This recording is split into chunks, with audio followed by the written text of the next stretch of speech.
আসসালামু আলাইকুম। সুপ্রিয় শিক্ষার্থীরা, কেমন আছো তোমরা? আশা করি অনেক অনেক ভালো আছো।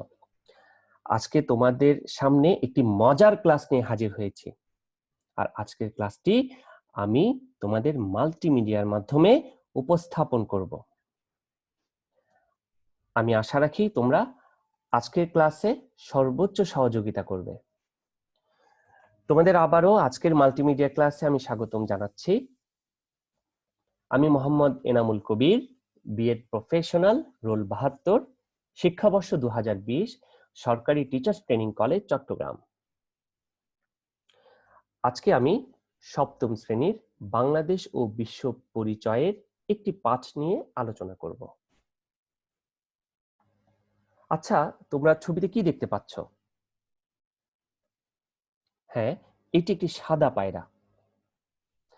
আচ্ছা বলো তো, যে এই সাদা পায়রাকে কিসের প্রতীক হিসেবে বিবেচনা করা হয়? হ্যাঁ, শান্তির প্রতীক হিসেবে। তাহলে বলো তো, যে পৃথিবীতে যুদ্ধ সংঘাত না হয়ে যাতে শান্তি বজায় থাকে, এজন্য কি কোনো প্রতিষ্ঠান বা সংগঠন আছে? তার নামটি বলতে পারবে? হ্যাঁ, জাতিসংঘ। তাহলে আজকে আমাদের আলোচ্য বিষয় কি হতে পারে? জাতিসংঘ ও এর গঠন। তোমরা সবাই ঝটপট পাঠ শিরোনামটি তোমাদের খাতায় লিখে নাও এবং অবশ্যই আজকে তারিখটি দিবে। অসংখ্য ধন্যবাদ। তো আজকের পাঠ শেষে শিক্ষার্থীরা জাতিপুঞ্জ কেন গঠিত হয়েছিল তা বলতে পারবে, জাতিসংঘ গঠনের যৌক্তিকতা উপস্থাপন করতে পারবে এবং সেই সাথে জাতিসংঘের প্রধান ছয়টি শাখা ব্যাখ্যা করতে পারবে। তাহলে চলো আমরা মূল আলোচনায় ফিরে যাই।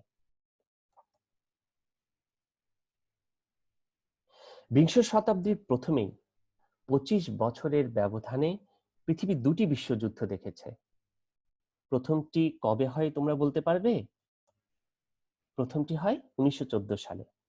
তাহলে দ্বিতীয়টি কবে হয়?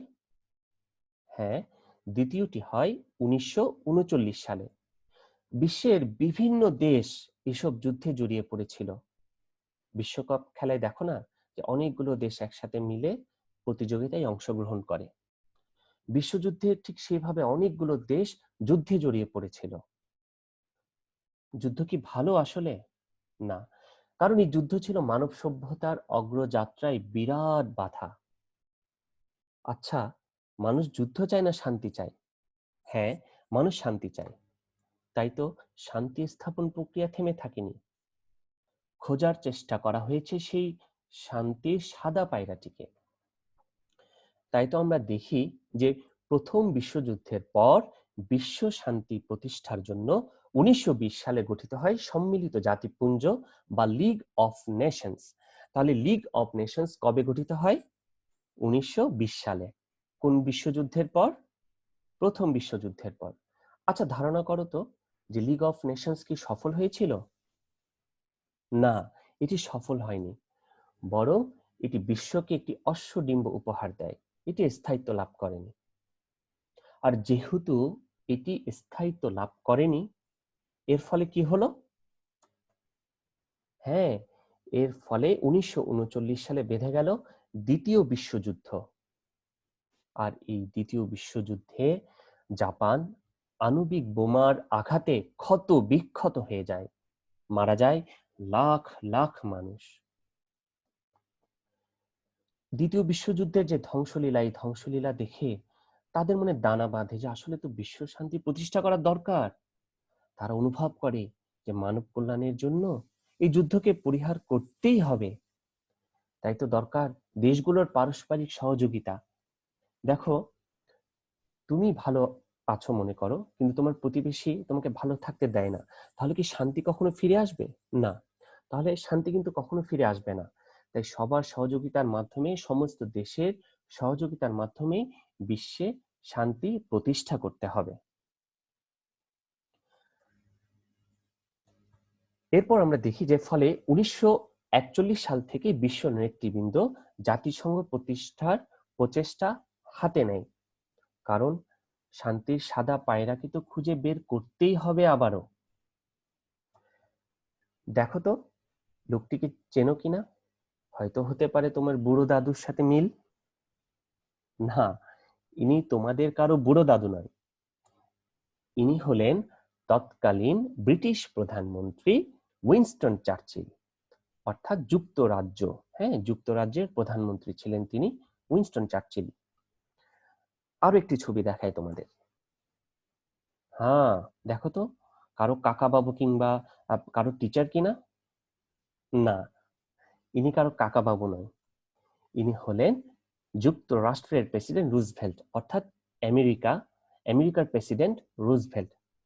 আমরা দেখি যে তৎকালীন অর্থাৎ ওই সময়ের ব্রিটিশ প্রধানমন্ত্রী উইনস্টন চার্চিল এবং যুক্তরাষ্ট্রের প্রেসিডেন্ট রুজভেল্টের উদ্যোগে এবং বিভিন্ন দেশের নেতৃবৃন্দের সাথে দীর্ঘদিন আলাপ আলোচনার মাধ্যমে অবশেষে 1945 সালের 24 অক্টোবর জাতিসংঘ প্রতিষ্ঠা লাভ করে। তাহলে এই দুজন ব্যক্তির কথা তোমাদের মনে থাকবে তো? আচ্ছা, তাহলে জাতিসংঘ কবে প্রতিষ্ঠা লাভ করে বলো তো? হ্যাঁ, 1945 সালের 24 অক্টোবর। আচ্ছা, এখন আমরা জাতিসংঘের গঠন সম্পর্কে জানবো। আচ্ছা বলতো, জাতিসংঘের সংস্থা বা শাখা কয়টি, কেউ বলতে পারবে? আচ্ছা, জাতিসংঘ 6টি সংস্থা বা শাখা নিয়ে গঠিত। আমি 1 2 3 গো বলার সাথে সাথে তোমরা আমার সাথে সাথে উচ্চারণ করবে এই 6টি সংস্থার নাম। তাহলে সবাই প্রস্তুত তো? রেডি?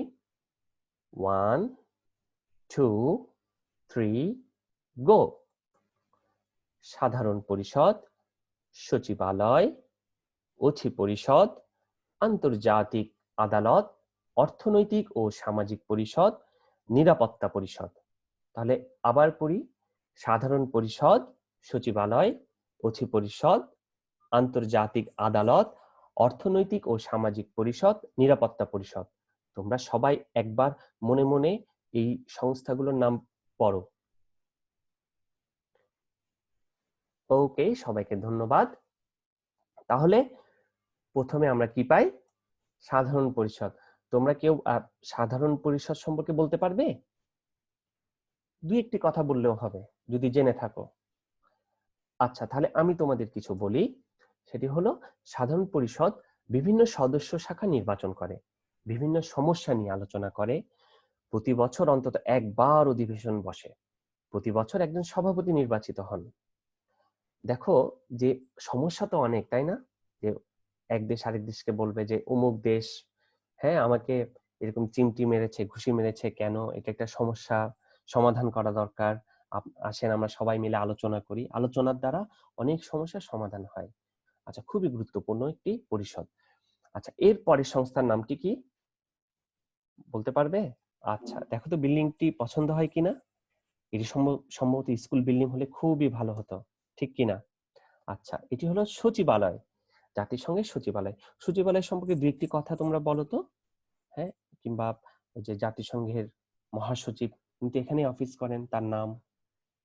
আচ্ছা, তো সকল প্রশাসনিক কাজ করে থাকে সচিবালয়। প্রশাসনিক কাজ বলতে বোঝাচ্ছে এখানে অফিসিয়াল কাজ।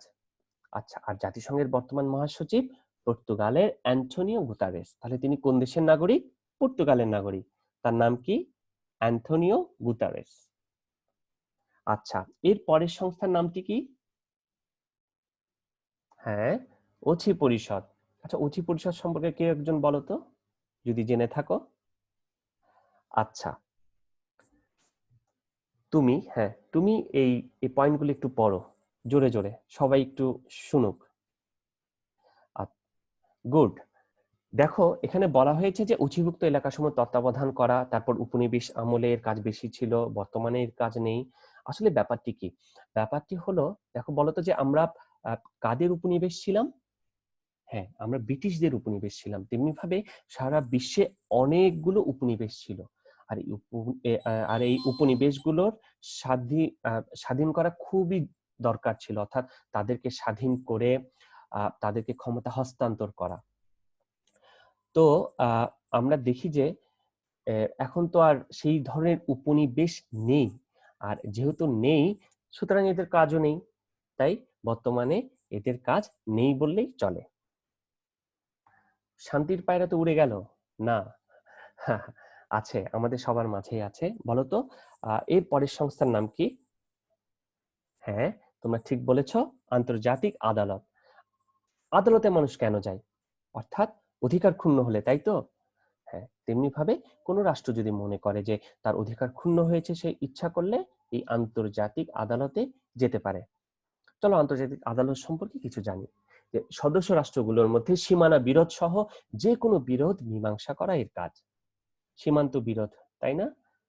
আচ্ছা, 2012 সালে বঙ্গোপসাগরের সমুদ্র সীমা নিয়ে মায়ানমারের সাথে বিরোধে এই আদালত বাংলাদেশ নিজের পক্ষে রায় পায়। দেখো, বঙ্গোপসাগরের একটি অংশ মিয়ানমার দাবি করে বসলো, বলল এটি আমাদের। আমরা বললাম না, এটি তোমাদের হবে কেন, এটি তো আমাদের। চলো ভাই আমরা আদালতে যাই। আর আদালতে যাওয়ার পর আদালত বলল না, এটি বাংলাদেশের। আর এই বঙ্গোপসাগরের বুকে বাংলাদেশের লাল সবুজের পতাকা আধিপত্য বিস্তার লাভ করলো। আচ্ছা, এরপরের সংস্থার নাম কি? অত্যন্ত গুরুত্বপূর্ণ। হ্যাঁ, অর্থনৈতিক ও সামাজিক পরিষদ। আচ্ছা, আচ্ছা বলতো যে বর্তমান বিশ্বের কয়েকটি সমস্যার কথা তোমরা বলো তো, যেটি প্রত্যেক দেশে মোটামুটি ভাবে আছে। হ্যাঁ, ক্ষুধা, দারিদ্র, বেকারত্ব। গুড, তোমরা তো জানো। দেখো, বিভিন্ন দেশের সামাজিক অর্থনৈতিক সমস্যা এবং যেমন দারিদ্র, শিক্ষা, বেকারত্ব ইত্যাদি ক্ষেত্রে জীবনযাত্রার মান উন্নয়নে কাজ করে থাকে। বলো, অত্যন্ত গুরুত্বপূর্ণ কাজ করে কিনা? হ্যাঁ। তাহলে এর পরের সংস্থান, এর এরপরে কোন সংস্থাটি বাকি থাকলো? হ্যাঁ, নিরাপত্তা পরিষদ। কেউ কি বলতে পারবে নিরাপত্তা পরিষদ সম্পর্কে? হ্যাঁ, জানাও তো যে কি হতে পারে নিরাপত্তা পরিষদের কাজ? তোমার বাসার বাইরে কি পাহারা দেওয়া? তোমার নিরাপত্তা বিধান করা নাকি? আচ্ছা, গুড। তাহলে নিরাপত্তা পরিষদ সম্পর্কে আমরা জানি যে বিশ্বের শান্তি ও নিরাপত্তা রক্ষার দায়িত্ব পালন করে এই পরিষদ। এর 5টি সদস্য রাষ্ট্র কি কি বলতো? সবাই একসাথে: যুক্তরাজ্য, যুক্তরাষ্ট্র, রাশিয়া, ফ্রান্স, গণচীন। তোমরা দেখো যে আমরা যুক্তরাজ্যের প্রধানমন্ত্রী পেয়েছিলাম উইনস্টন চার্চিল। এরপরে যুক্তরাষ্ট্রের প্রেসিডেন্টকে আমরা দেখেছিলাম যে কি রুজভেল্ট, তাই না? এই দুটি তো মনে থাকবে। তারপর রাশিয়া আমাদের মুক্তিযুদ্ধে সহায়তা করেছিল। তারপর ফ্রান্স খুব পপুলার একটি কান্ট্রি। আর আমরা যা ব্যবহার করি, তোমাদের পেন্সিল, হ্যাঁ, তোমাদের পেন্সিল বক্স, কলম, হ্যাঁ, দেখা যায় যে বেশিরভাগ চীনের তৈরি। আচ্ছা, তাহলে মনে থাকবে 5টি সদস্য রাষ্ট্রের নাম। এটি হলো স্থায়ী, মানে স্থায়ী রাষ্ট্র নিরাপত্তা পরিষদের। আর বাংলাদেশ 2বার নিরাপত্তা পরিষদের অস্থায়ী সদস্য হিসেবে দায়িত্ব পালন করেছে। আর বাংলাদেশের সশস্ত্র বাহিনী, বাংলাদেশের সেনাবাহিনী, নৌবাহিনী, তারপর বিমান বাহিনী এবং সেই সাথে আমাদের পুলিশ বাহিনী পৃথিবীর বিভিন্ন দেশের জাতিসংঘের শান্তি রক্ষায় নিয়োজিত আছে। অনেক গর্বের ব্যাপার, ঠিক কিনা? আচ্ছা, তাহলে আসো তোমাদের একটি দলীয় কাজ দিই। তোমরা 6 জন করে 5টি দলে বিভক্ত হও। ওকে। অর্থনৈতিক ও সামাজিক পরিষদের প্রয়োজন বর্তমান পৃথিবীতে অনস্বীকার্য। প্রত্যেক দল এর পক্ষে 5টি করে যুক্তি দিবে এবং পোস্টার পেপারে লিখবে। তোমাদের জন্য সময় 6 মিনিট এবং লেখা শেষে দলনেতা তার যে দলীয় কাজ এটি উপস্থাপন করবে। হ্যাঁ, স্টার্ট। অসংখ্য ধন্যবাদ। তাহলে দলনেতা, তোমরা তোমাদের দলীয় কাজ উপস্থাপন করো। হ্যাঁ, প্রত্যেক দলের জন্য সবাই হাততালি দাও। আচ্ছা, খুব ভালো হয়েছে। তাহলে আজকের ক্লাস কি তোমরা আসলে উপভোগ করেছো? দেখা যাক। তোমাদের একটু পরখ করা দরকার। দেখি, তুমি বলো। হ্যাঁ, দ্বিতীয় বিশ্বযুদ্ধে কোন দেশটির বেশি ক্ষতি হয়েছিল এবং কিভাবে? আচ্ছা, গুড, ভালো বলেছো। আচ্ছা, তুমি বলো তো পেছনের বেঞ্চ থেকে যে জাতিসংঘের 6টি শাখার নাম। বাহ, খুবই চমৎকার। হ্যাঁ, 5 নাম্বার বেঞ্চ থেকে তুমি বলো যে নিরাপত্তা পরিষদের 5টি সদস্য রাষ্ট্র কি কি? কিছুক্ষণ আগে আলোচনা হলো। আচ্ছা, বেশ ভালো বলেছো। হ্যাঁ, এবার তুমি বলো 3 নাম্বার বেঞ্চ থেকে। হ্যাঁ, আন্তর্জাতিক আদালতের কাজ কি? বাহ, খুবই চমৎকার। সবার জন্য একটি হাততালি হবে। হ্যাঁ, খুব ভালো বলেছো। তোমাদের জন্য ছোট্ট একটি বাড়ির কাজ। তোমরা তোমাদের খাতায় লিখে নাও যে এই আধুনিক বিশ্বে এখনো জাতিসংঘের প্রয়োজন আছে বলে কি তুমি মনে করো? তোমার উত্তরের সপক্ষে 10টি যুক্তি দাও। তুমি যদি মনে করো যে না, প্রয়োজন নেই, তাহলে তুমি তোমার পক্ষে যুক্তি দিবে। আর যদি মনে করো যে প্রয়োজন আছে, তাহলে তার পক্ষে যুক্তি দিবে। ঠিক আছে? আচ্ছা, তাহলে আজকের ক্লাসটিতে সহযোগিতা করার জন্য তোমাদের সবাইকে আমি ধন্যবাদ জানাচ্ছি। আর করোনা ভাইরাসের এই সময়ে তোমরা অবশ্যই স্বাস্থ্যবিধি মেনে চলবে। তো সবার প্রতি রইল শুভকামনা। আজকের যে মাল্টিমিডিয়া ক্লাস থেকে এখন আপাতত বিদায় নিচ্ছি। সুপ্রিয় শিক্ষার্থীরা, আশা করি খুব শীঘ্রই তোমাদের সাথে আরো কোনো মজার ক্লাস নিয়ে তোমাদের সামনে হাজির হতে পারবো। সবাই ভালো থেকো। আল্লাহ হাফেজ।